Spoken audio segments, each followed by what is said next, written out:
রেভিটে অনেক সময় প্ল্যান ভিউতে কোনো অবজেক্ট বা ওয়াল ড্র করতে গিয়ে সেটা শো করে না। তার সলিউশন কি হতে পারে? Step 1, check visibility settings. Shortcut VV, নিচে ড্রপডাউন মেনু থেকে ওয়ালে টিক মার্ক আছে কিনা দেখে নেব। টিক মার্ক আছে তো অ্যাপ্লাই ওকে করলাম। তার সত্ত্বেও ওয়াল দেখা যাচ্ছে না, বাট লেভেল 2-তে দেখা যাচ্ছে। যখন ভিভি সেটিংসে ওয়াল অন করা থাকা সত্ত্বেও ওয়াল দেখা যাবে না, তখন আমরা সেকেন্ড ট্রিক্স অ্যাপ্লাই করব, কি না ভিউ রেঞ্জ, শর্টকাট ভিআর। এখানে আমরা 3টে রিজিয়ন দেখছি, টপ, কাট, বটম।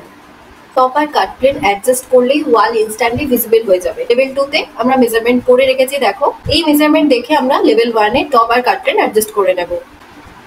টপ 7000 রাখবো, কারণ ওয়ালের হাইট 5540, তার থেকে অনেক বেশি টপ সিলিং রাখতে হয় হাইট। আর হচ্ছে কাটের আমরা রেঞ্জটা রাখবো 5541ই রাখছি আমরা, কারণ এখান থেকে আমরা চোখ রেখে দেখবো। এর থেকে নিচে রাখলে আমরা নিশ্চয়ই ওয়ালের হাইট 5541, তার নিচে চোখ রাখলে আমরা ওয়ালটা দেখতেই পাবো না। তার উপর থেকেই রাখলে আমরা তবে ওয়ালটা দেখতে পাবো। আর বটম রাখলাম 0। দেখো ওয়ালটা শো করছে। Subscribe for more rivet hacks.